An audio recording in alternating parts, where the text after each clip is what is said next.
The smell of bacon frying pulled Rose Edwards from dreams of a better life, her eyes opening to see the underside of a wagon wheel and beyond it, a pair of worn leather boots standing in the dusty Texas soil.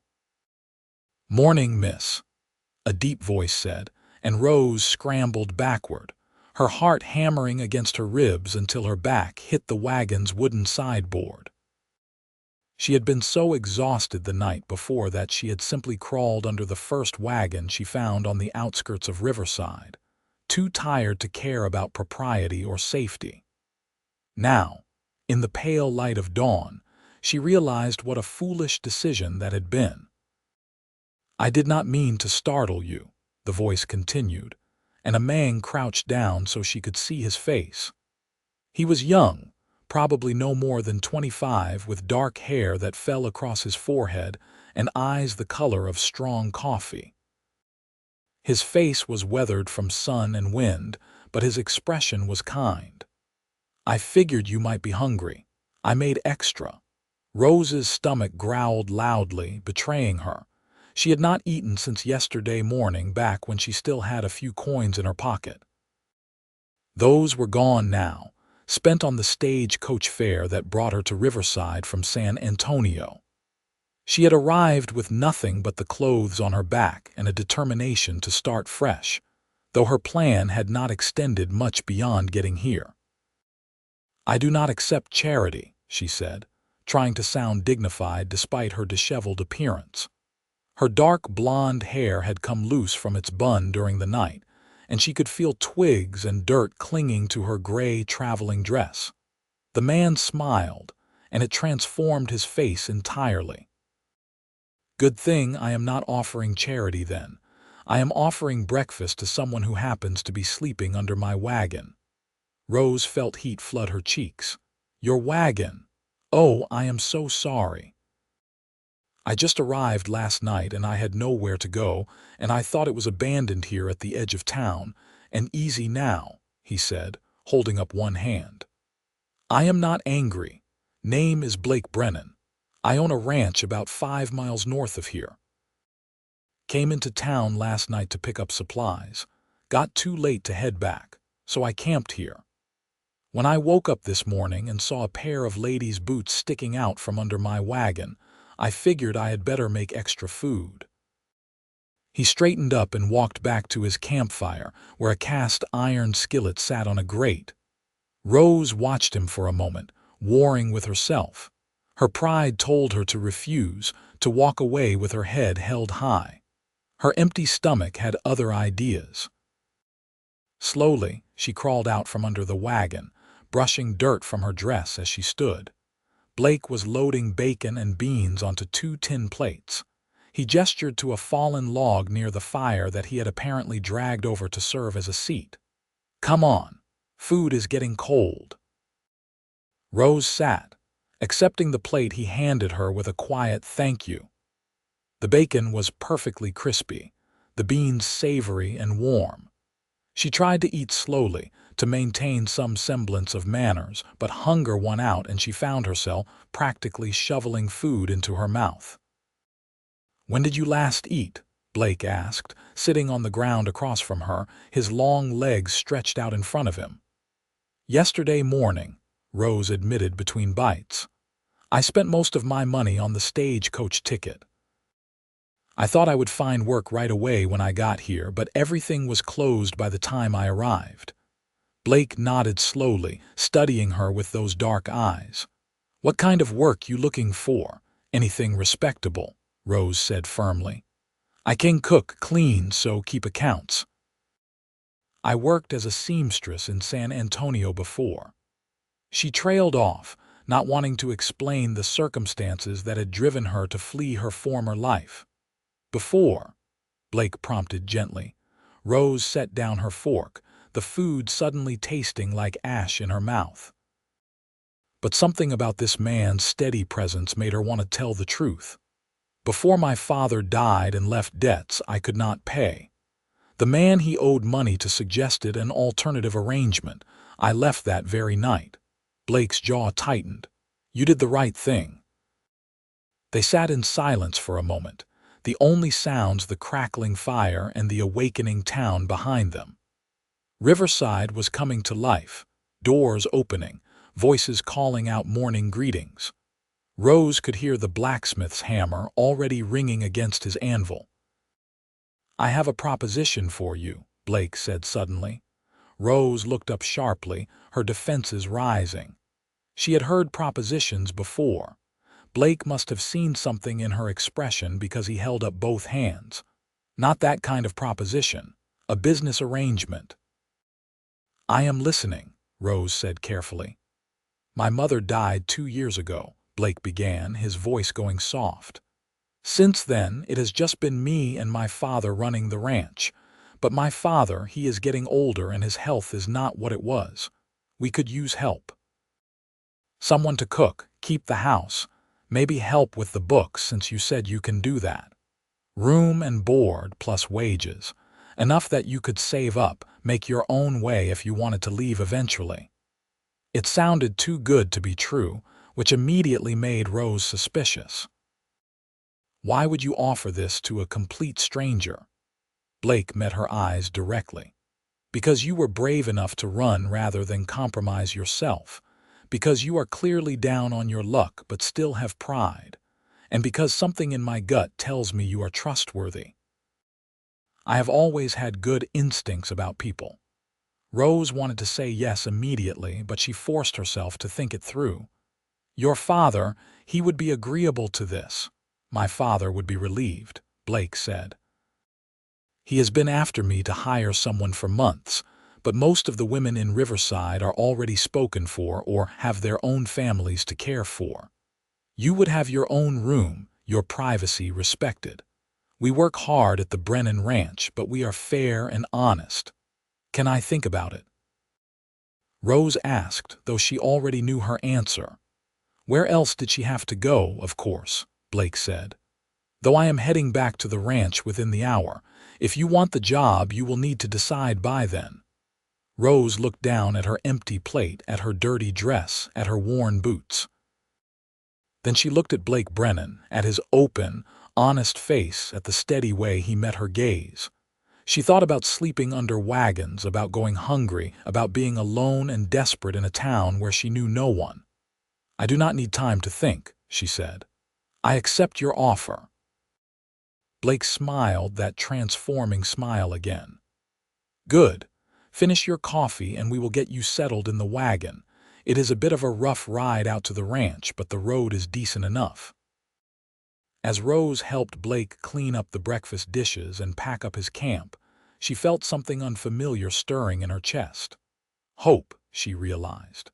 For the first time since her father had died 3 months ago, she felt like maybe, just maybe, things might work out after all. The wagon was loaded with supplies, sacks of flour and sugar, bolts of fabric, tools and sundries. Blake had clearly spent a considerable sum in Riverside. He helped Rose up onto the bench seat, his hand steady and warm on her elbow, before climbing up beside her and taking the reins. The 2 horses, a matched pair of chestnuts, started forward at his gentle command. As they left Riverside behind, heading north along a dirt road that cut through open prairie, Rose allowed herself to relax slightly. The morning sun was warm on her face, and the landscape stretched endlessly in all directions, rolling grassland dotted with wildflowers, the occasional stand of trees marking a creek or water source. "Tell me about the ranch," Rose said after a while. Blake's face brightened as he talked. "The Brennan Ranch has been in our family for 15 years. My parents came to Texas in 1867, right after the war ended. My father had served with the Union Army, and after everything he had seen, he wanted to start fresh somewhere new. They bought the land and built everything from scratch. Started with 50 head of cattle. Now we run about 300 plus horses." "That is impressive," Rose said sincerely. She knew enough about ranching to understand how much work that represented. "My mother was the real heart of it all," Blake continued, his voice going soft again. She kept the books, managed the household, even helped with the cattle when needed. She could rope and ride as well as any man. After she passed, the place just felt different, empty somehow. My father threw himself into the work, but I could see it was taking a toll on him. He is 62 now, and the hard years are catching up with him. "What happened to your mother?" Rose asked, then immediately regretted the question when she saw Blake's expression tighten. "I am sorry, you do not have to answer that." "No, it is all right," Blake said. "She got pneumonia 2 winters ago. We tried everything, brought a doctor out from Riverside 3 times, but nothing helped. She died on a Tuesday morning in February. I was holding her hand when she went." Rose felt tears prick her eyes. She understood loss, understood the hollow ache that came with it. "I am sorry," she said quietly. They rode in silence for a while longer, and Rose found herself studying Blake from the corner of her eye. He had strong hands on the reins, scarred from hard work but gentle with the horses. His profile was striking: straight nose, firm jaw, lips that seemed naturally inclined to smile despite the grief she now knew he carried. He wore simple clothes, a blue work shirt and dark trousers, boots that had seen better days, a hat that had been shaped by years of weather and wear. "What about you?" Blake asked, pulling her from her observations.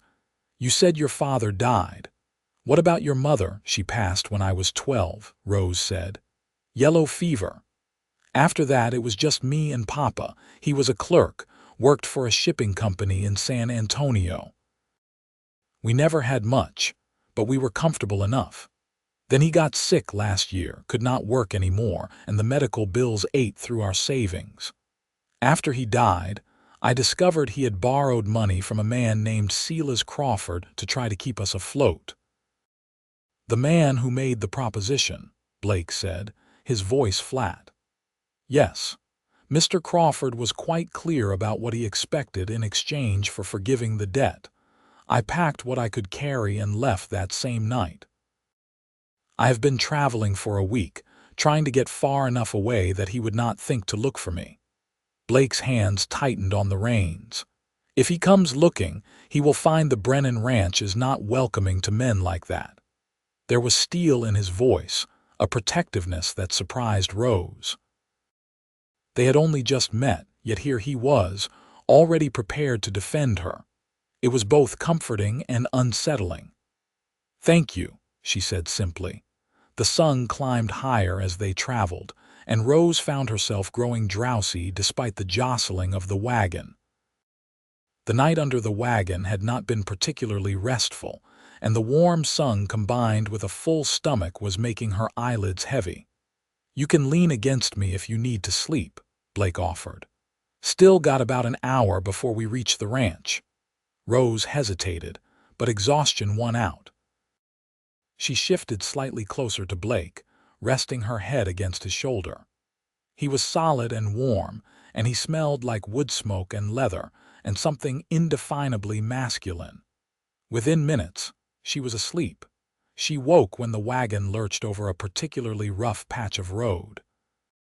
For a disoriented moment, she did not know where she was. Then she realized she was pressed against Blake Brennan's side, his arm around her shoulders to keep her from falling. She straightened quickly, heat flooding her face. "Sorry," she mumbled. "No need to apologize," Blake said easily. "You were tired. Look, there is the ranch." Rose looked where he was pointing and saw buildings rising from the prairie. There was a main house, painted white with a wide porch that wrapped around 2 sides. A barn stood nearby, painted red with white trim, along with several smaller outbuildings: a smokehouse, what looked like a bunkhouse, a chicken coop, corrals for horses and cattle. It was neat and well-maintained, prosperous-looking without being ostentatious. As they drew closer, a man emerged from the barn. He was older, his hair completely gray, his face deeply lined from years of sun and wind. But he stood straight and tall, and his eyes were the same warm brown as Blake's. "That is my father," Blake said. "Benjamin Brennan." Blake pulled the wagon to a stop in front of the house, and Benjamin walked over, his eyes going immediately to Rose with curiosity and concern. "Pa, this is Miss Rose Edwards," Blake said, hopping down from the wagon and then offering his hand to help Rose down. "I've hired her to help around the ranch. Miss Edwards, this is my father." Benjamin's weathered face broke into a smile. "Well, that is the best news I have heard in months. Welcome to the Brennan Ranch, Miss Edwards." "My son has been mule stubborn about getting help despite me telling him we needed it." Rose found herself smiling back. There was genuine warmth in Benjamin's greeting, no suspicion or judgment. "Thank you, Mr. Brennan. I am grateful for the opportunity." "None of that Mr. Business," Benjamin said. "Benjamin or Ben will do just fine. Now, Blake, why do not you show Miss Edwards to your mother's room while I start unloading these supplies? Miss Edwards, I hope you are hungry because I attempt to cook, but the results are rarely edible. Having someone who actually knows their way around a kitchen will be a blessing. Please call me Rose," she said, "and I would be happy to cook. It is the least I can do." Blake led Rose up the porch steps and through the front door. The interior of the house was simple but comfortable. The main room served as both parlor and dining area, with a large table that could seat 8 sturdy wooden chairs, a sofa and 2 armchairs arranged near a stone fireplace. Shelves lined one wall, filled with books and small mementos. Everything was clean but had that indefinable air of a house missing a woman's touch, practical, but not quite homey. "Kitchen is through here," Blake said, leading her through a doorway. The kitchen was spacious and well equipped with a large cast iron stove, plenty of counter space, shelves stocked with dishes and supplies.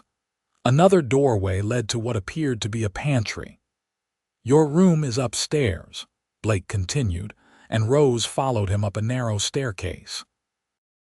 The upper floor had 4 doors. Blake opened the second one, revealing a bedroom that made Rose's throat tighten with emotion. It was clearly a woman's room. The bed had a beautiful quilt in shades of blue and cream, handmade with tiny, perfect stitches. White curtains framed the window, which looked out over the prairie to the east. A dresser stood against one wall, a washstand with a porcelain basin and pitcher against another. A small desk and chair sat by the window. The room was spotlessly clean, as if someone had been maintaining it despite it being empty. "I could not bring myself to change anything," Blake said quietly. "This was my mother's room. She and my father had separate rooms because he snored something terrible, and she was a light sleeper. After she passed, I kept waiting for it to feel right to pack up her things, but it never did." "If you would rather I clear it out, no," Rose said quickly. "Please do not. If you and your father are comfortable with it, I would be honored to stay here to use her things." "I promise I will take good care of everything." Blake nodded, looking relieved. "Thank you. I think she would have liked you.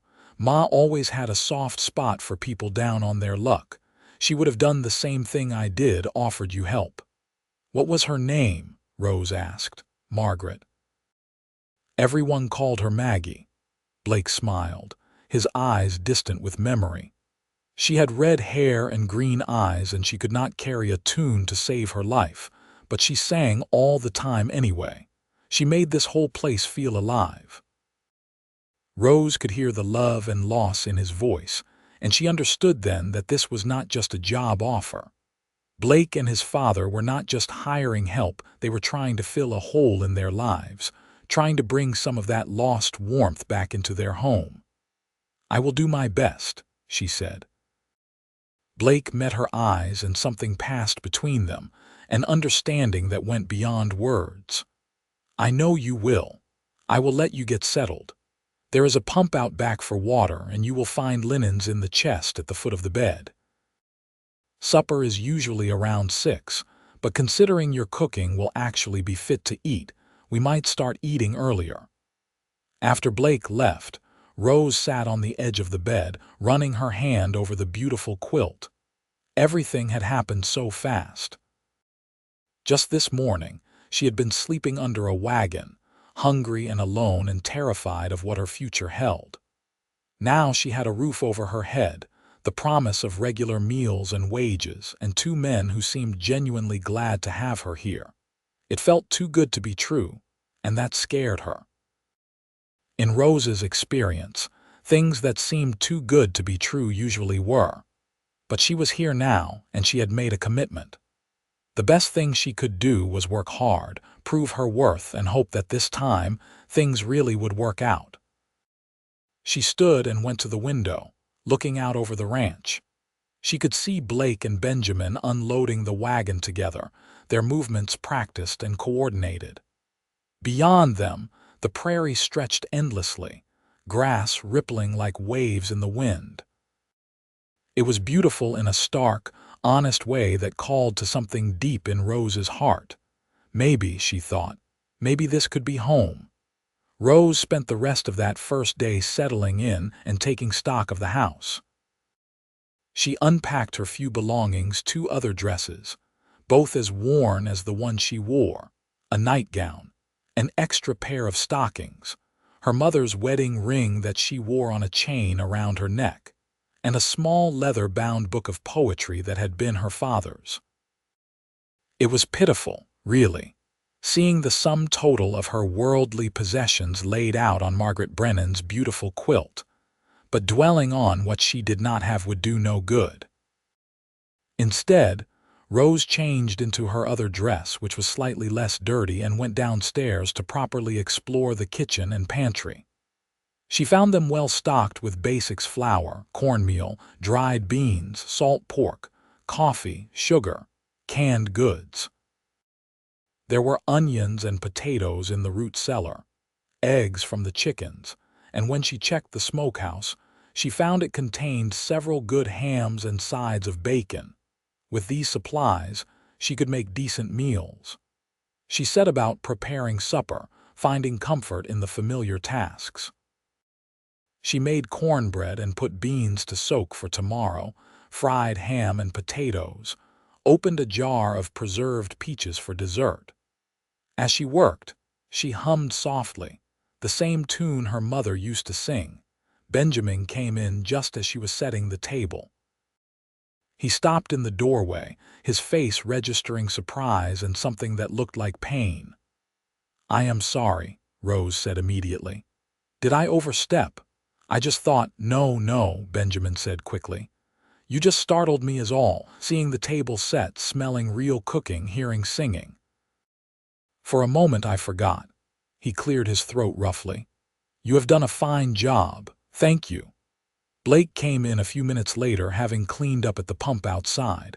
He had changed his shirt and his hair was damp and slicked back. His eyes lit up when he saw the spread on the table. "Is that cornbread?" he asked with obvious delight. "It is," Rose said. "I hope you like it. I also found preserves in the pantry, so there is butter and jam if you want it." They sat down to eat, and Rose found herself nervous as Blake and Benjamin took their first bites. But their expressions of genuine pleasure eased her worry. "Rose, this is wonderful," Benjamin said warmly. "I cannot remember the last time I ate something that did not taste like old boots." "Pa is being modest," Blake said with a grin. "His cooking tastes worse than old boots." The easy banter between father and son made Rose smile. She had worried there might be tension or awkwardness, but both men seemed determined to make her feel welcome and comfortable. "Tell me about the ranch operations," Rose said. "If I am to help with the books, I should understand what you do."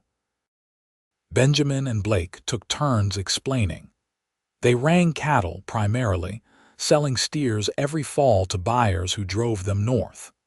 They also bred horses, which provided a steadier income stream throughout the year. They had two ranch hands who lived in the bunkhouse, brothers named Tom and Daniel Murphy, who had been with them for 5 years. "The Murphys are good men," Benjamin said. "They work hard, do not drink too much, and they are honest. You will meet them tomorrow. They usually come up to the main house for breakfast and supper." "So I will be cooking for 5?" Rose asked. "If that is not too much," Blake said. "We can pay you extra." "No need," Rose said. "Cooking for 5 is not much harder than cooking for 3, and from what you described for wages, you are already being more than fair." After supper, Rose insisted on cleaning up while Blake and Benjamin went to check on the livestock one final time before dark. She washed the dishes in hot water heated on the stove, dried them and put them away, wiped down the table and counters. By the time the men returned, the kitchen was spotless. "You did not have to do all that tonight," Blake said. "You must be exhausted." He was right. Rose was bone-tired, her body finally catching up with all the stress and travel of the past week. But she felt satisfied too, in a way she had not felt in a long time. She had done good work today, had made herself useful, had maybe even brought a bit of comfort to these two grieving men. "I am used to working," she said simply, "but I think I will retire now if that is all right." "Of course," Benjamin said. "You have had a long day. Sleep well, Rose." As Rose climbed the stairs to her room, to Margaret's room, she heard Benjamin say quietly to Blake, "You did good bringing her here, son. Real good." Blake's reply was too soft for her to hear, but it sounded pleased. In her room, Rose changed into her nightgown and brushed out her hair, which was still full of debris from sleeping under the wagon. She found a brush on the dresser, Margaret's brush, and used it carefully, reverently. Then she climbed into the comfortable bed and blew out the lamp. Through the open window, she could hear the sounds of the prairie at night, wind in the grass, the distant call of an owl, the low sounds of cattle settling down for the evening. It was peaceful in a way that San Antonio had never been, and despite all her uncertainty about the future, Rose found herself relaxing into sleep. Her last thought before drifting off was of Blake's smile that morning, the way his whole face transformed with it, and the gentle way he had held the reins, had offered her breakfast, had offered her hope. The next 3 weeks passed in a blur of activity as Rose settled into life at the Brennan Ranch. She woke before dawn each morning to start breakfast, feeding Blake and Benjamin and the Murphy brothers, Tom and Daniel, who turned out to be friendly young men in their early 30s with weathered faces and easy laughs.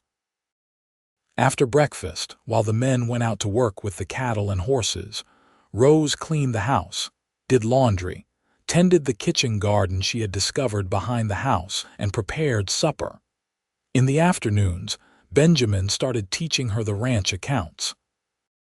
He was patient and thorough, showing her how he tracked cattle sales and purchases, horse breeding records, expenses, and income. Rose had always had a head for figures, and she quickly grasped the system, even suggesting a few improvements to make the record-keeping more efficient. "You are a godsend," Benjamin told her one afternoon as they worked together at the dining table, ledgers spread out between them. "Blake and we can run cattle and break horses, but this bookkeeping always felt like trying to rope smoke." Rose smiled at the image. "It is just a matter of organization and consistency. Once you have a good system, it practically runs itself." "Well, you have certainly brought organization to this house," Benjamin said, looking around at the parlor. Rose had spent her spare time adding small touches, wildflowers in a vase on the mantel, pillows she had mended and fluffed arranged on the sofa, books organized on the shelves. It is starting to feel like a home again, instead of just a place to sleep between work. Rose felt warmth bloom in her chest at the praise. She had been terrified those first few days that she would not measure up, that Blake and Benjamin would realize they had made a mistake bringing her here. But instead, they seemed genuinely appreciative of her efforts. Her relationship with Blake had settled into something comfortable and easy. They often worked side by side in the evenings, him mending tack or sharpening tools while she sewed or knitted, talking about everything and nothing. Rose learned that Blake loved to read, that his favorite time of day was early morning when the world was just waking up, that he had a dry sense of humor that caught her off guard and made her laugh. Blake learned that Rose could speak a bit of Spanish, picked up from her years in San Antonio, that she had a beautiful singing voice she was shy about using, that she was terrified of snakes but would not back down from anything else. "You have sand, Rose Edwards," he told her one evening after she had dealt with a rat in the pantry without flinching. "My mother would have liked that about you."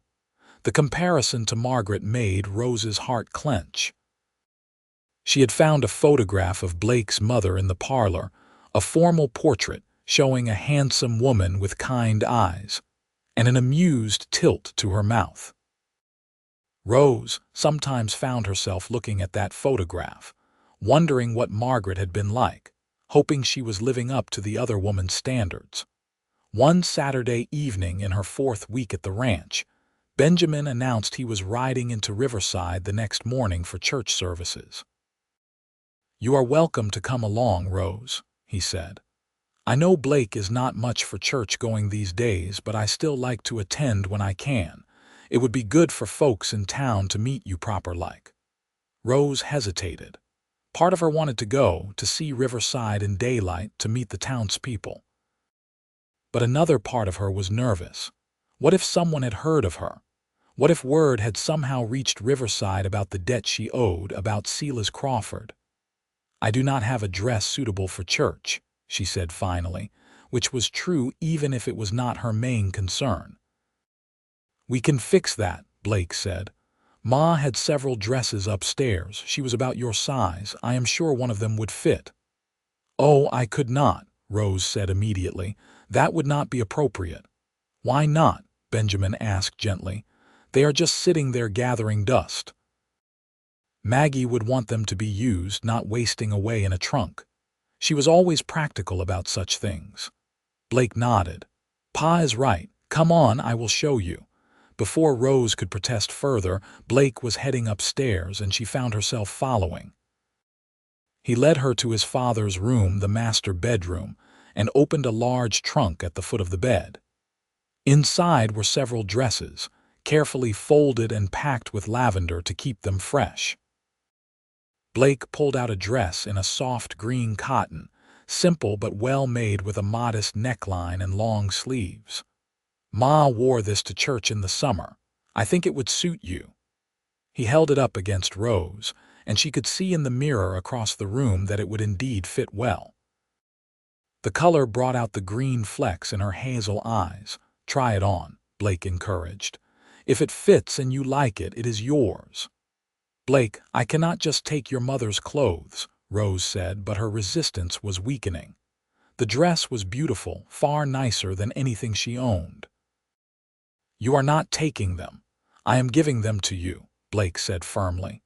"Please, Rose, it would make me happy to see them being worn again instead of locked away." There was something in his eyes, a vulnerability that made Rose's refusal die on her lips. This was important to him, she realized. Not just practical, but meaningful. "All right," she said softly. "Thank you, I will take good care of it." Blake's smile was radiant. "I know you will. There are others in there too, work dresses, a winter coat. Take whatever you need. Seriously, Rose, you have brought so much to this house. Let us give something back." After Blake left, Rose tried on the green dress. It fit perfectly, as if it had been made for her. She studied herself in the mirror, hardly recognizing the woman looking back. In the past month, good food and regular sleep had filled out her face, had brought color to her cheeks. The dress made her look respectable, even pretty. The next morning, Rose rode into Riverside with Benjamin in the wagon, wearing the green dress and feeling more nervous than she had in weeks. The little church sat at the edge of town, a simple white building with a small steeple. People were gathered outside, talking and laughing before the service began. Benjamin introduced Rose to what felt like dozens of people: the pastor, Reverend Thomas Hayes, and his wife Martha; the general store owner, Mr. Samuel Cooper, and his daughter Jane; the school teacher, Miss Alice Morrison; families with names like Jensen and Lawson and Porter. Everyone was friendly and welcoming, though Rose caught a few speculative looks from some of the older women. "Pay them no mind," Benjamin whispered as they took their seats inside. "Riverside is a good town, but like any small town, folks are curious about newcomers. Give them time to get to know you and they will be fine." The service was simple and heartfelt, and Rose found comfort in the familiar hymns and prayers. Afterward, several women approached her, inviting her to a quilting circle that met on Wednesday afternoons. "We meet at the church," Martha Hayes said warmly. "It is a nice chance for the women to socialize and catch up on news. You would be most welcome." "Thank you," Rose said sincerely. "I would like that very much." On the ride back to the ranch, Benjamin was quiet for a while before saying, "You made a good impression today. Folks seemed to take to you." "Everyone was very kind," Rose agreed. "They are good people mostly. Riverside is not fancy, but it is a decent town. We look out for each other." He paused, then added carefully, "If you ever need help, Rose, if anyone ever comes around causing trouble, you have friends here. You understand?" Rose felt her throat tighten. Benjamin knew she was running from something. Blake must have told him at least some of her story. But instead of judgment, they were offering protection. "I understand," she said quietly. "Thank you." As they pulled up to the ranch, Rose saw Blake working in the corral with a young horse, patiently teaching it to accept a saddle. He looked up and waved, and Rose found herself waving back, her heart doing a strange little flip in her chest. "Oh no," she thought. "Oh no, no, no." But it was too late. Somewhere over the past month, between early morning breakfasts and evening conversations, between learning the ranch accounts and wearing his mother's dresses, Rose had started falling in love with Blake Brennan. She tried to push the feeling down, to remind herself that she was an employee here, nothing more. Blake had offered her a job out of kindness, not romantic interest. He saw her as someone to help around the ranch, someone to ease the burden on him and his father. Reading anything more into his friendliness would be foolish and potentially disastrous. But hearts, Rose was discovering, did not listen to reason. Over the next few weeks, Rose became hyper-aware of Blake's presence. She noticed things she had not paid attention to before: the way his eyes crinkled when he smiled, the strength in his hands as he worked, the gentle patience he showed with the animals. She found herself looking for excuses to be near him, then feeling guilty about it. Blake, for his part, seemed oblivious to her internal turmoil. He continued to be friendly and kind, treating her with the same easy warmth he always had. He brought her wildflowers one day, saying he had seen them and thought she might like them for the table. Another time, he fixed the squeaky hinge on her bedroom door without being asked, saying he had noticed it was sticking. These small kindnesses only made Rose's feelings grow stronger, even as she tried desperately to contain them. One evening in early September, about 2 months after Rose had arrived at the ranch, Blake asked if she wanted to see the sunset from his favorite spot on the property. "It is about a 15-minute walk," he said, "but the view is worth it. We could go after supper if you are not too tired." Rose knew she should say no. Spending unnecessary time alone with Blake was only going to make her feelings worse, but she could not bring herself to refuse. "I would like that," she said. After supper, they walked together across the prairie, the setting sun painting the sky in shades of orange and pink and purple. Blake led her to a small rise where a few trees grew around a spring, the only water source on this part of the property. "This is where my parents decided to build the ranch," Blake said as they sat on a fallen log by the spring. "Pa said Ma took one look at this spot and said this is it, this is home." So they built the house within sight of this spring, close enough to use it for water in those early years before they dug the well. "It is beautiful," Rose said, and she meant it. The view from here showed the ranch buildings in the distance, smoke rising from the chimney, lights beginning to glow in the windows as dusk fell. Beyond the ranch, the prairie stretched endlessly, beautiful and wild and free. "I come here when I need to think," Blake said quietly. "Or when I miss my mother.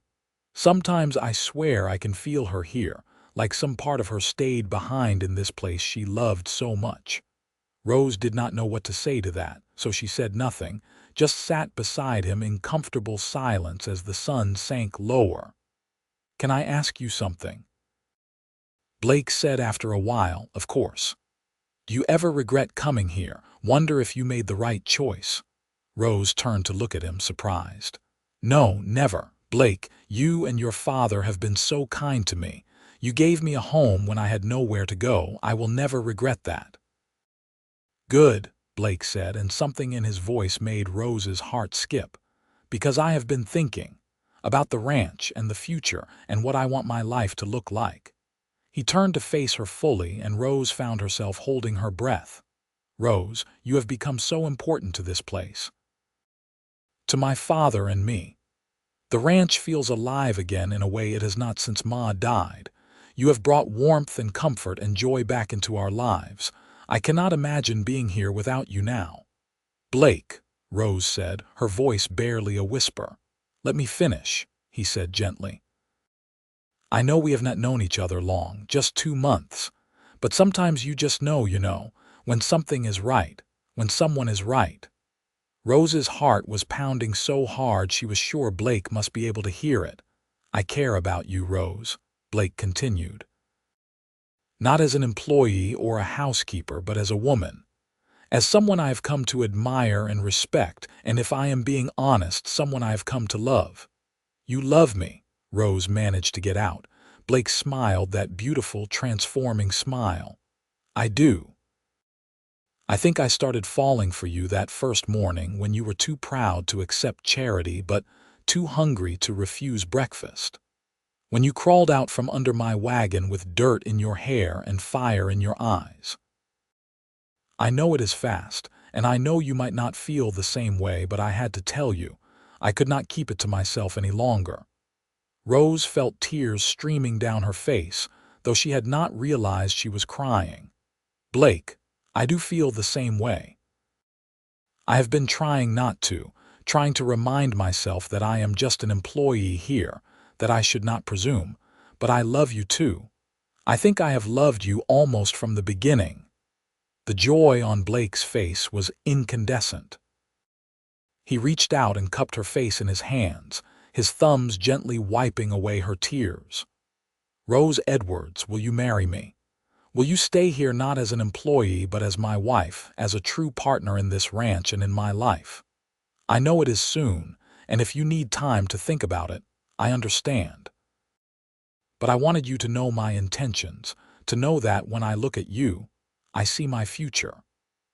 Rose thought about everything that had led her to this moment, her father's death, the debts, fleeing San Antonio in fear and desperation. She thought about sleeping under a wagon and waking to the smell of bacon and the kindness of a stranger. She thought about the past 2 months, about learning to call this place home, about falling asleep to the sounds of the prairie and waking to sunlight through white curtains. She thought about Blake, his gentleness and strength, his grief and his hope, the way he had offered her not just a job but a place to belong. "Yes," she said, smiling through her tears. "Yes, I will marry you." Blake let out a whoop of joy and pulled her into his arms, holding her close. Rose clung to him, feeling the solid warmth of him, the steady beat of his heart against her cheek. This was real. This was happening. She was going to marry Blake Brennan. When he finally pulled back, Blake was grinning like a fool. "I should warn you. I had this whole thing planned better in my head. I was going to ask you properly. Maybe bring you here at dawn with breakfast like that first morning. Make it romantic and memorable." Rose laughed, feeling lighter than she had in years. "Blake, you just proposed to me at sunset in the most beautiful place on the ranch. It was perfect." "Yeah," Blake said, still grinning, "because I want everything to be perfect for you. You deserve that." "I just need you," Rose said simply. "That is all I need to be happy." Blake kissed her then, gentle and sweet, and Rose felt like her heart might burst from joy. When they finally pulled apart, the sun had set completely, stars beginning to appear in the darkening sky. "We should head back before Pa sends out a search party," Blake said, though he seemed reluctant to move. He stood and offered Rose his hand, pulling her to her feet. But instead of letting go, he kept her hand in his as they walked back toward the ranch. "When should we get married?" Rose asked. "I know there are usually courtships, proper waiting periods." "I would marry you tomorrow if I could," Blake said. "But I suppose we should do it right. Give you time to prepare, let folks in town meet you properly first. What about 3 months? That would put us at early December." "A winter wedding," Rose said thoughtfully. "I would like that." As they approached the ranch house, they could see Benjamin sitting on the porch smoking his pipe. He stood as they came into view, and even in the darkness, Rose could see the knowing smile on his face. "About time," was all he said as they climbed the porch steps. "You knew?" Blake asked, laughing. "Son, I have had eyes in my head for 62 years. Of course I knew. Both of you have been mooning around here for weeks, too stubborn or too scared to say anything about it." Benjamin turned to Rose, his expression softening. "Welcome to the family, daughter, officially this time. Maggie would have been so pleased. She always said you would find the right person when you least expected it." Rose found herself pulled into a hug by Benjamin, and she hugged him back fiercely. She had lost her own father just a few months ago, but here was a man offering to fill that role, to accept her as his daughter. "Thank you," she whispered, "for everything. For welcoming me, for trusting me, for raising such a good man." "He gets most of that from his mother," Benjamin said gruffly, though his eyes were suspiciously bright. "But I try to do my part. Now come inside, both of you. This calls for a celebration. I have been saving a bottle of whiskey for a special occasion, and I reckon this qualifies." They went inside, and Benjamin poured small glasses of whiskey for all 3 of them. They toasted to the future, to family, to love and happiness. Rose sipped the whiskey, coughing slightly at the burn, and Blake laughed and rubbed her back. "Not much of a drinker," he teased. "I prefer tea," Rose admitted, "but tonight is special." They stayed up late talking, making plans for the wedding, discussing how to expand the ranch operations now that Rose would be a permanent part of things. Benjamin suggested they could use some of the money they had been saving to build a separate house for him, giving Blake and Rose privacy in the main house. "Pa, you do not have to do that," Blake protested. "I want to," Benjamin said firmly. "You will be newlyweds. You will want your own space. Besides, I have been thinking about building a smaller place for myself anyway, something easier to manage. We can build it near the spring where your ma loved. That feels right." Rose could see the emotion on Blake's face at his father's thoughtfulness. "All right, Pa, if that is what you want. We can start working on it in the spring after the winter passes." "Sounds like a plan," Benjamin said. He yawned hugely. "Now, I am an old man who needs his sleep. You young folks can stay up all night if you want, but I am heading to bed. Just remember you are not married yet, so keep things proper." "Pa," Blake said, his face reddening, but Benjamin just laughed and headed upstairs. Once they were alone, Blake pulled Rose back into his arms. "I cannot believe this is real," he murmured against her hair. "This morning, you were the housekeeper I was desperately in love with but too scared to tell. Tonight, you are my fiancé." "I know," Rose said, snuggling closer. "It feels like a dream, a wonderful, impossible dream." They stayed like that for a long time, holding each other, until Rose finally admitted she was exhausted. Blake walked her to the stairs, stealing one more kiss before they parted. "Good night, future Mrs. Brennan," he whispered. "Good night," Rose whispered back, her heart soaring. In her room, Margaret's room, Rose changed into her nightgown and sat on the bed, touching her mother's ring that still hung around her neck. She wished her parents could be here to see this, to know that she had found happiness and love despite everything. But maybe they did know somehow. Maybe they were watching over her, making sure she ended up exactly where she needed to be. Rose fell asleep smiling, her dreams full of sunsets and promises, and a future brighter than anything she had dared to hope for. The next few months passed in a blur of activity and joy. News of the engagement spread quickly through Riverside, and Rose found herself welcomed even more warmly into the community.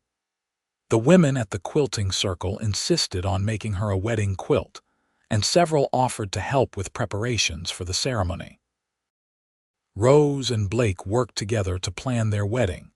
It would be a simple affair, held at the church in Riverside with a reception afterward at the ranch.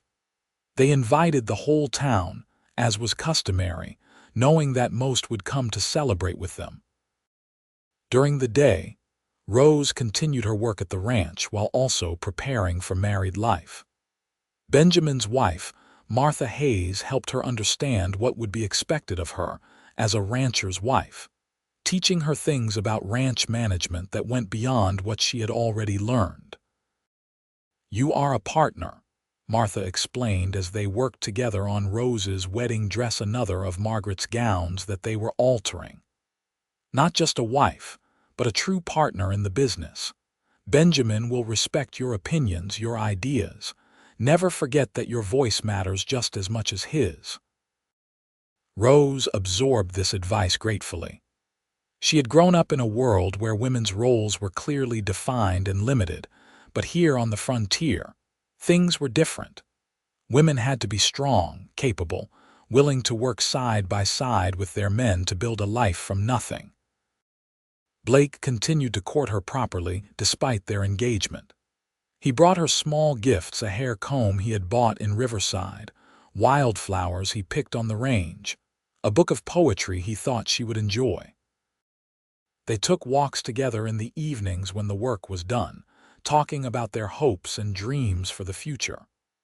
"I want to expand the horse breeding operation," Blake told her one evening as they sat by the spring, their special place. "We could make good money breeding horses for the army. They are always looking for good cavalry mounts." "That makes sense," Rose said. "We would need to build more corrals, maybe another barn specifically for the breeding stock. We would also need to hire another hand or two to manage the extra work."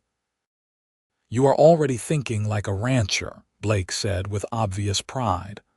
"I made the right choice asking you to marry me." "You make it sound like it was a business decision," Rose teased. Blake pulled her close. "You know better than that. I asked you to marry me because I love you, because I cannot imagine my life without you in it. Everything else is just a happy bonus." Rose loved these moments with Blake, loved the way he made her feel cherished and valued. She had never imagined that marriage could be like this, a partnership of equals, built on mutual respect and genuine affection.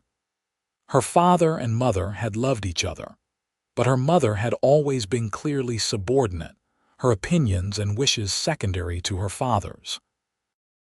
Rose had assumed that was just how marriage worked, but Blake showed her something different.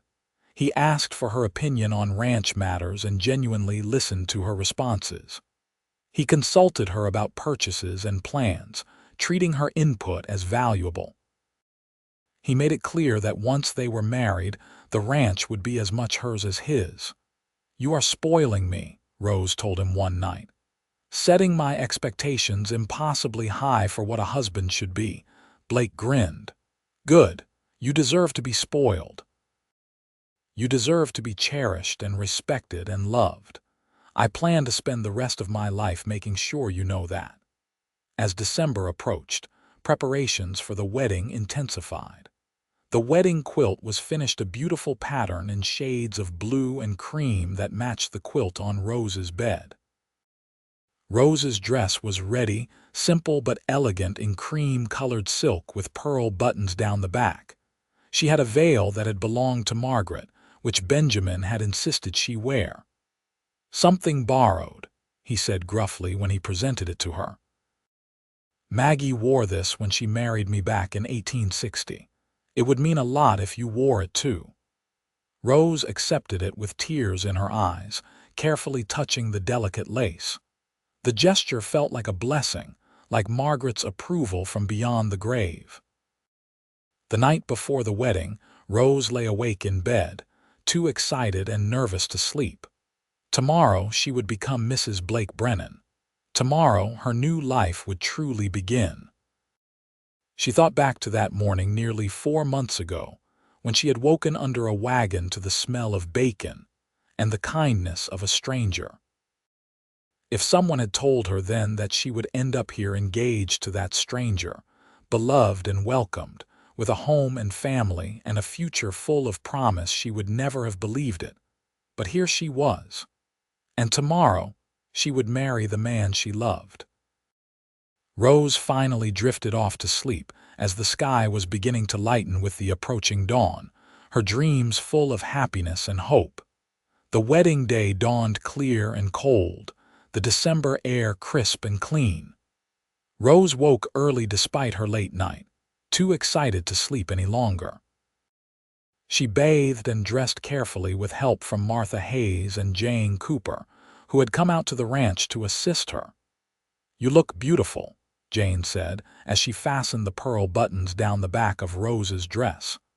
"Blake is going to lose his ability to speak when he sees you." Rose studied herself in the mirror. The cream dress fit her perfectly, the color warm against her skin. Her hair was pinned up with the comb Blake had given her, Margaret's veil draped over it.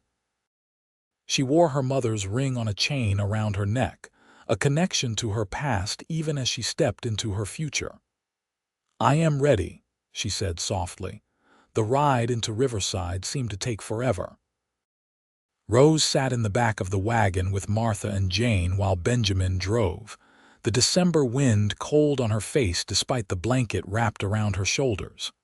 But finally, they arrived at the little white church. Inside, the church was full. It seemed like the entire town of Riverside had turned out for the wedding, along with ranchers from neighboring properties and their families. Rose could see Tom and Daniel Murphy standing near the front, wearing their Sunday best. And there, at the altar waiting for her, stood Blake. He wore a new suit, black with a white shirt and string tie, his hair neatly combed.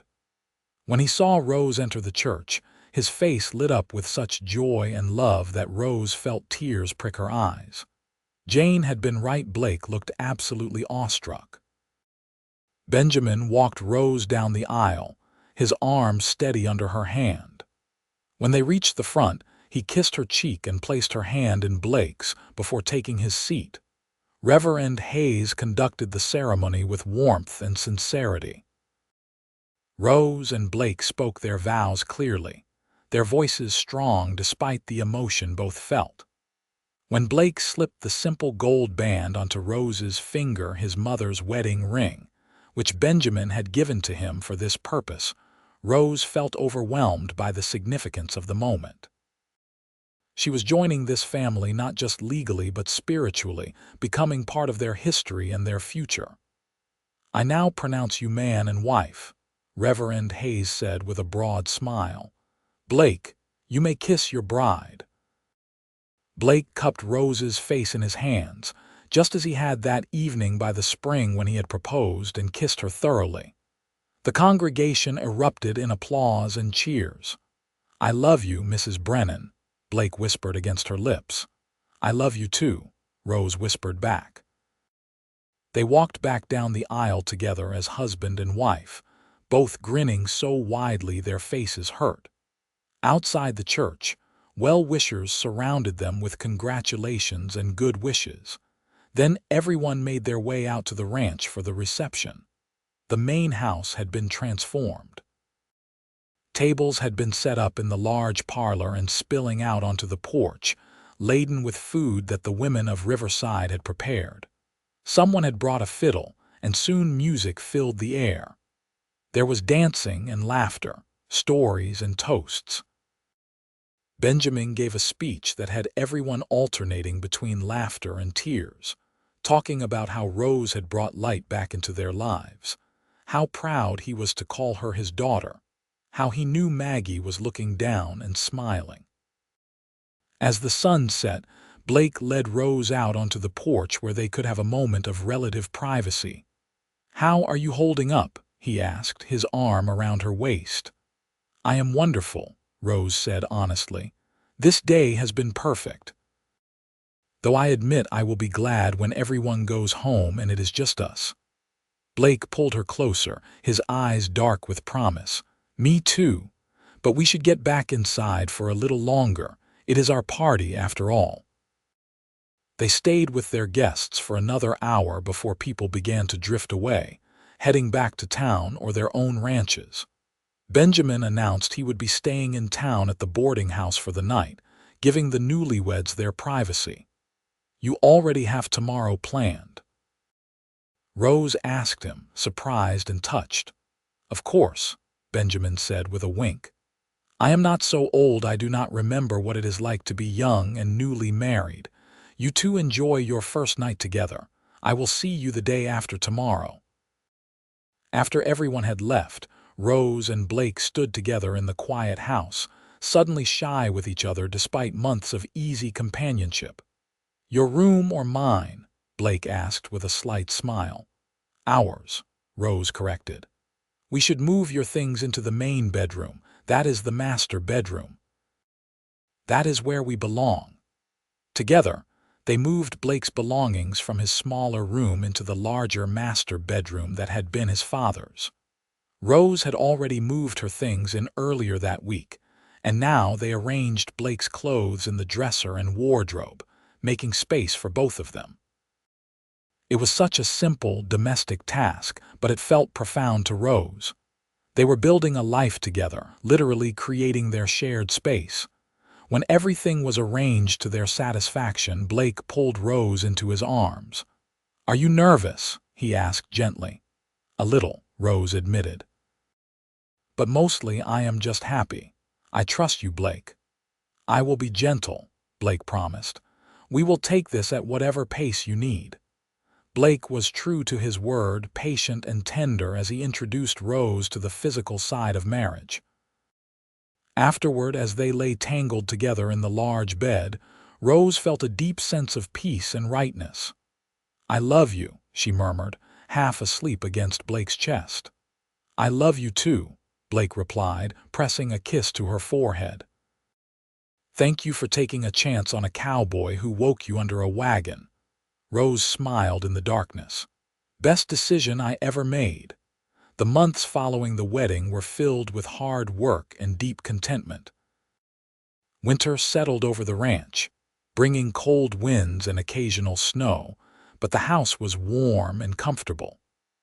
Rose and Blake fell into an easy rhythm as husband and wife, working side by side during the day and falling into each other's arms at night.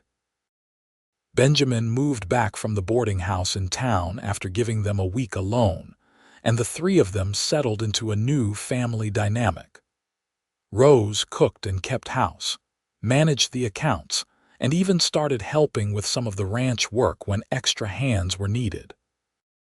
Blake and Benjamin ran the cattle and horses, making plans for spring when they would begin expanding the breeding operation.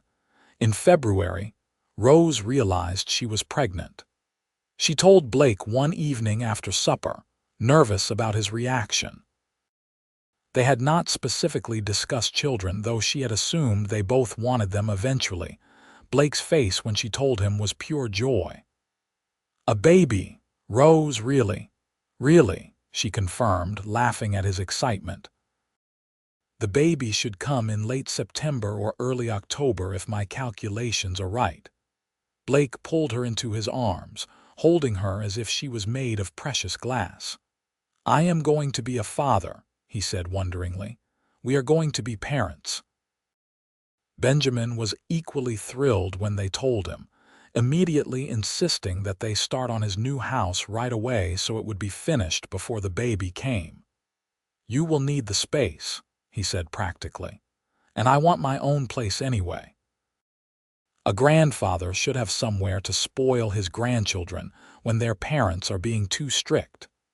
True to his word, Benjamin threw himself into building his new house. With help from Blake, the Murphy brothers, and several neighbors who came by to assist, the small house near the spring began to take shape. It was simple but well built, with 2 rooms and a covered porch, situated perfectly to overlook the spot where Margaret had first fallen in love with the land. Rose's pregnancy progressed smoothly. She continued to work, though Blake and Benjamin both tried to convince her to take it easy. But Rose felt healthy and strong, and she refused to be treated like an invalid. "Your mother worked right up until the day you were born," Benjamin told Blake when he protested Rose doing too much. "Some women are just made strong. Let her be." As spring arrived, the ranch burst into activity. The cattle were moved to fresh pasture. New foals were born, and Blake began the work of expanding the horse breeding operation. He traveled to San Antonio to meet with an Army quartermaster about potential contracts, returning home with a signed agreement to provide 20 horses that fall. "This is going to put us on the map," Blake told Rose excitedly. "If we can fulfill this contract and the Army is pleased with the quality, we could have steady business for years." Rose threw herself into the business side of the expansion, managing the books, ordering supplies, even corresponding with other ranchers about purchasing additional breeding stock. She loved the challenge of it, loved feeling like a true partner in the ranch's success. But she also loved the quieter moments, evenings on the porch with Blake, watching the sun set over the prairie, feeling their baby move inside her. Blake would rest his hand on her growing belly, his face filled with wonder every time he felt the baby kick. "Boy or girl, do you think?" he asked one evening. "I do not know," Rose said, "but healthy is all that matters to me." "Agreed," Blake said, pressing a kiss to her stomach. "Though I admit I have been thinking about names." They discussed potential names for hours, finally settling on Daniel if it was a boy, after Blake's grandfather, and Margaret if it was a girl, after his mother. Benjamin's house was finished in July, and he moved in with obvious satisfaction. "Come visit your old pa anytime," he told Blake and Rose, "but I will respect your privacy. This ranch belongs to you two now.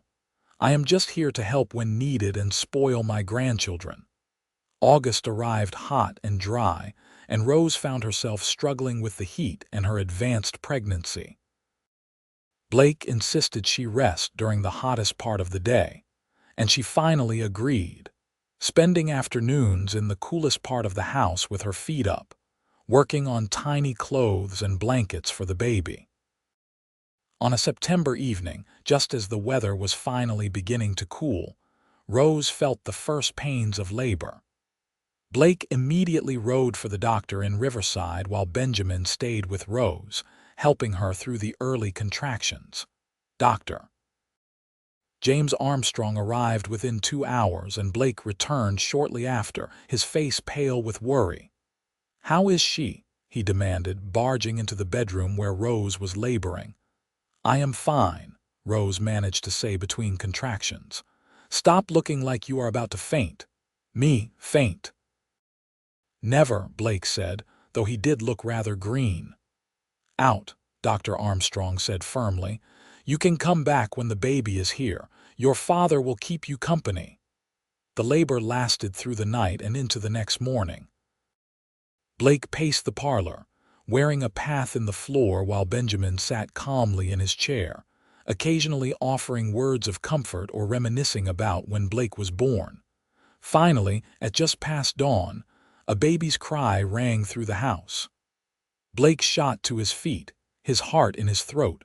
Doctor Armstrong emerged from the bedroom, looking tired but pleased. Congratulations, Blake, you have a son, a big, healthy boy, and your wife did beautifully. She is tired but fine. Blake rushed into the bedroom to find Rose propped up in bed, exhausted but glowing, holding a small bundle wrapped in a blanket. Blake approached slowly, almost reverently, and looked down at his son for the first time. The baby was red-faced and wrinkled, with a shock of dark hair and tiny fists waving in the air. He was the most beautiful thing Blake had ever seen except for the woman holding him. Daniel, Rose said softly, meet your father. Blake sat carefully on the edge of the bed, touching one tiny hand with his finger. Daniel's fingers immediately wrapped around his father's, gripping with surprising strength. Hello, son, Blake whispered, his voice thick with emotion. I am your pa. I promise I am going to do everything I can to be a good father to you to give you a good life. Rose reached out and took Blake's other hand. He is perfect. Just like his mother, Blake said, leaning over to kiss Rose's forehead. Thank you for him for everything. For sleeping under my wagon and giving me the chance to fall in love with you. Rose laughed softly. That seems like a lifetime ago now. Everything has changed so much. For the better, Blake said firmly. All for the better. Benjamin came in shortly after, his eyes suspiciously bright as he met his grandson. He looks like you did, he told Blake. Same hair, same stubborn chin. Your mother would have been so happy. They spent the day in quiet celebration, marveling over the new life they had created. Daniel was a good baby, nursing well and sleeping peacefully in his mother's arms. Dr. Armstrong checked on Rose and the baby before heading back to town, pronouncing them both healthy and thriving. That evening, Blake sat in the rocking chair by the bedroom window, holding his sleeping son while Rose rested. He looked down at Daniel's tiny face, at the miracle of this new life, and felt overwhelmed with gratitude. His life had taken such an unexpected turn last March, when he had found a woman sleeping under his wagon. He had thought he was just offering a job to someone in need. Instead, he had found his future a wife who was his perfect partner, a son to carry on the ranch, a family to fill the emptiness that had existed since his mother's death. Rose stirred in the bed, and Blake looked over to find her watching him with soft eyes. What are you thinking about? She asked. How lucky I am, Blake said simply. How different my life is from what I expected it to be. If someone had told me a year ago that by now I would be married with a son, I would have laughed. But here we are. Here we are, Rose agreed. A family. A family, Blake repeated, the word settling into his heart with perfect rightness. The years that followed brought their share of challenges and triumphs. The horse breeding operation flourished, with the Army contract leading to others. Blake and Rose expanded the ranch, buying adjacent property and increasing their herds. They hired more hands, built new structures, became one of the most successful ranches in the Riverside area. Benjamin remained active and involved, teaching young Daniel to ride almost as soon as the boy could walk. He built a small workshop where he taught Daniel woodworking, passing on skills and stories from his own father. 2 years after Daniel's birth, Rose gave birth to a daughter they named Margaret, called Maggie. She had Rose's hazel eyes and Blake's dark hair, and she was as spirited and determined as her grandmother had been. 3 years after Maggie came another son, Thomas, named after Reverend Hayes, who had married Blake and Rose. The house that had once felt empty and hollow was now full of life and laughter. Children's toys littered the parlor, tiny boots lined up by the door. The kitchen constantly smelled of fresh bread and cookies, and the sound of young voices calling for Ma or Pa echoed through the rooms. Rose sometimes stood on the porch in the evenings, watching Blake play with their children in the yard while the sun set over the prairie, and marveled at the life they had built. She thought occasionally of Silas Crawford and the debt that had driven her from San Antonio all those years ago. She had heard through letters from old friends that Crawford had died 2 years after she left, the debt dying with him. She was truly free, though she had already felt free long before that news arrived. On their 10th wedding anniversary, Blake took Rose back to the spring, to the spot where he had proposed all those years ago. "Do you remember that night?" he asked, pulling her close. "Of course," Rose said. "You told me you loved me and asked me to marry you. Best night of my life." "Mine too," Blake said. "I have been thinking, Rose, about how much has changed, how much we have built together. This ranch, our children, our life, it is everything I ever wanted and more than I ever dreamed of having. And it is all because you took a chance on me." "We took a chance on each other," Rose corrected. "You could have just given me breakfast and sent me on my way that morning. Instead, you offered me a job, a home, and eventually your heart. I am the lucky one, Blake." "We are both lucky," Blake said, pulling her down to sit beside him on the same log where they had sat a decade ago. "Lucky we found each other. Lucky we were brave enough to take a risk. Lucky we built this life together." Rose leaned her head on Blake's shoulder, breathing in the familiar scent of him, feeling the solid warmth of his presence beside her. In the distance, she could see their house, smoke rising from the chimney. She could see Benjamin's smaller house near the spring, could see the barn and corrals, the cattle dotting the prairie, the horses running free in the pasture. This was home. This was family. This was love. "Tell me the story again, Pa," a young voice called out, and Rose looked up to see Daniel running toward them, his younger siblings trailing behind. At 8 years old, he was all energy and curiosity, constantly asking questions about everything. "What story?" Blake asked, though he knew perfectly well what Daniel wanted to hear. It was his favorite story. "The story of how you and Ma met," Daniel said, flopping down on the grass in front of them.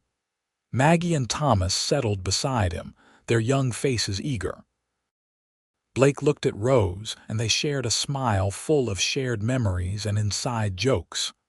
"Well," Blake began, settling into the familiar tale. "It was early morning in March, about 11 years ago. I had spent the night camped on the edge of Riverside, and when I woke up, I saw something very unusual. There was a pair of ladies' boots sticking out from under my wagon." "Was that Ma?" Maggie asked, though she had heard this story dozens of times. "That was your Ma," Blake confirmed. "She was sleeping under my wagon because she had nowhere else to go, so I made breakfast bacon and beans and coffee and I woke her up. And she was scared at first," Daniel added, knowing the story by heart. "She was startled," Rose corrected with a laugh. "Your father has a very deep voice, and I was not expecting to be woken by a stranger." "But Pa gave you breakfast," Thomas said. "He did. And then he offered me a job and brought me here to the ranch, and I worked here, keeping house and helping with the books. And slowly, your Pa and I became friends. And then you fell in love," Maggie said dreamily. She was only 6 but already had a romantic streak. "And then we fell in love," Blake agreed. "I brought your Ma here to this very spot one evening and I asked her to marry me, and she said yes." "And then you got married and had us," Daniel finished, "and we all lived happily ever after." "We are living happily ever after," Rose said, reaching out to ruffle Daniel's hair. "Right now, this is our happy ending." "But it is not an ending, Ma," Daniel said seriously. "It is still going on." "You are absolutely right," Blake said. "It is not an ending. It is a continuation. Our story keeps going every single day."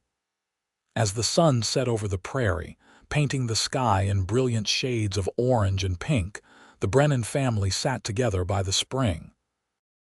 Blake had his arm around Rose, their children playing at their feet, and in the distance, they could see Benjamin making his way toward them from his little house, probably coming to join them for supper.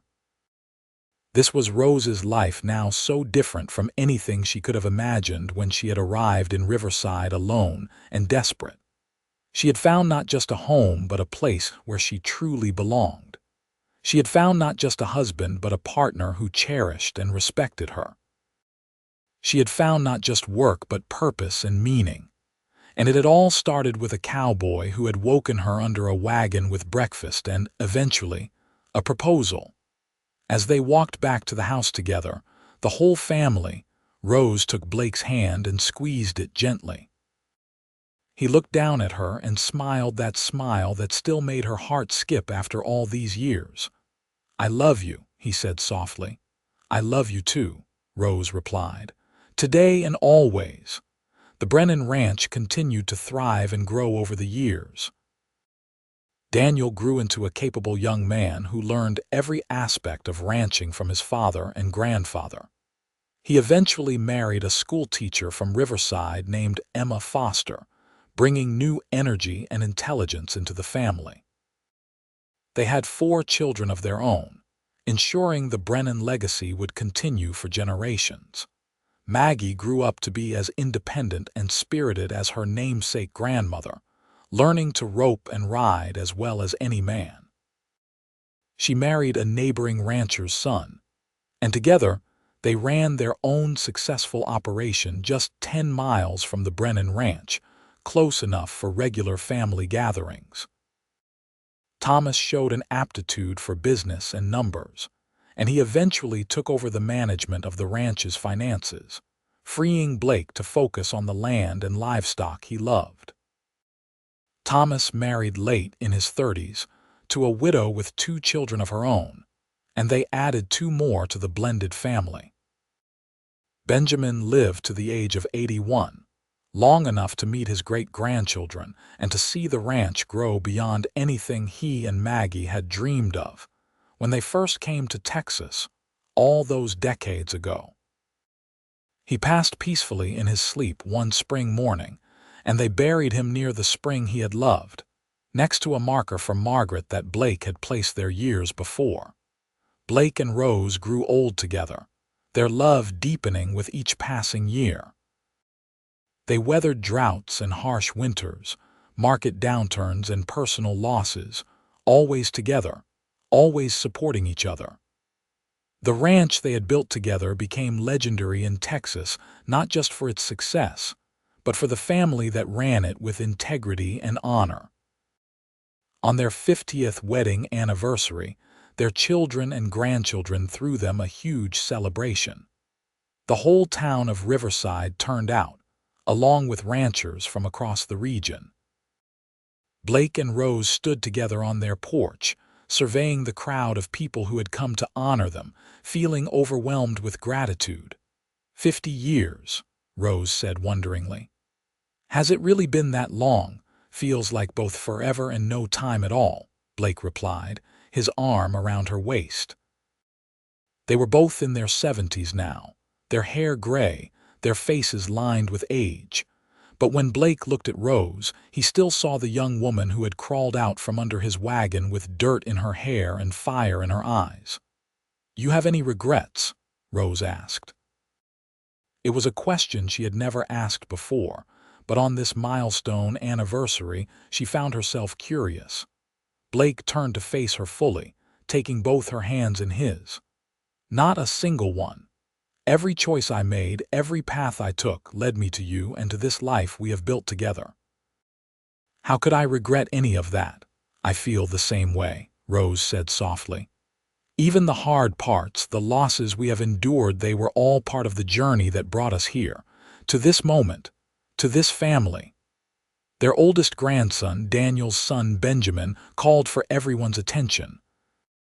At 25, he was the spitting image of his grandfather at that age, and he had inherited Blake's easy way with words.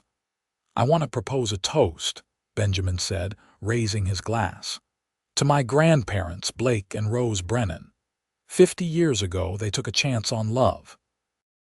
They built this ranch from hard work and determination. They raised a family and created a legacy that will last for generations.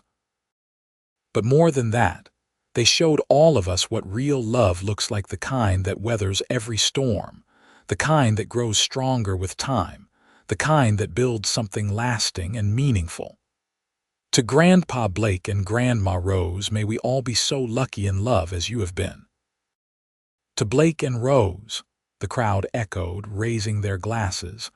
Blake and Rose shared a kiss to thunderous applause, and Blake whispered against her lips, "50 more years." Rose laughed.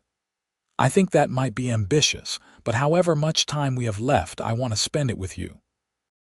"That is all I have ever wanted," Blake said. "From that first morning when I found you under my wagon until now, all I have ever wanted is to spend my life with you." As the celebration continued around them, Blake and Rose slipped away for a few moments of quiet. They walked together, hand in hand, to the spring where Blake had proposed so many decades ago. Benjamin's little house still stood there, well maintained by the family, though no one lived in it now. It served as a quiet retreat, a place to remember those who had come before. "Do you remember what you said to me the night you proposed?" Rose asked, settling onto the same log where they had sat so many times over the years. "I remember every word," Blake said. "I told you that you had become so important to the ranch, to my father and me. That you had brought warmth and joy back into our lives. That I loved you and wanted you to be my wife, my partner in this life." "And I said yes without hesitation," Rose reminded him, "because I knew even then that you were my future, that being with you was where I belonged." Blake pulled Rose close, and they sat together in comfortable silence, watching the sun set over the prairie they both loved. The sounds of their anniversary celebration drifted to them on the wind, laughter and music, and the voices of their children and grandchildren. "We did good, Rose," Blake said quietly. "We built something real, something that will last." "We did," Rose agreed. "And it all started because you were kind to a stranger. You could have told me to move along that morning to find someone else's wagon to sleep under. But instead you made me breakfast. You gave me a chance. You gave me everything." "You gave me just as much," Blake insisted. "You brought this ranch back to life. You gave me a family, a purpose, a reason to wake up excited for each day. We gave each other everything." They sat until the last light faded from the sky and the first stars began to appear. Then, supporting each other as they had for 5 decades, they walked back to the house full of people who loved them, back to the life they had built together. Blake and Rose Brennan lived 5 more years after that 50th anniversary celebration. They remained active and engaged with the ranch and family until the very end. Rose passed first on a quiet morning in late spring, with Blake holding her hand just as he had held his mother's all those years ago. Her last words were, "I love you," and Blake whispered them back through his tears.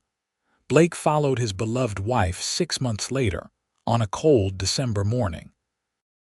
He simply did not wake up, passing peacefully in his sleep. Their children found him lying peacefully in their bed, a slight smile on his face, as if he had been dreaming of something wonderful. They buried Blake and Rose together on the ranch they had built, on the rise near the spring where Blake had proposed, and where they had sat together so many times over the years. A simple stone marked their resting place, inscribed with their names, dates, and a single line. Together in life, together in eternity. The Brennan Ranch continued under the management of their children and grandchildren, thriving for generations to come.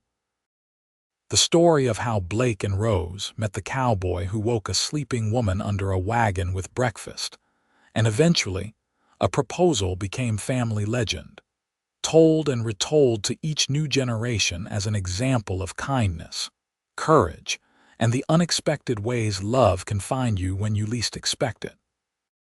And on quiet evenings when the sun set over the Texas prairie in brilliant shades of orange and gold, those who walked near the spring swore they could sometimes feel a presence, their two souls still together, still watching over the land and family they had loved so dearly, their love story eternal and unending as the prairie sky itself.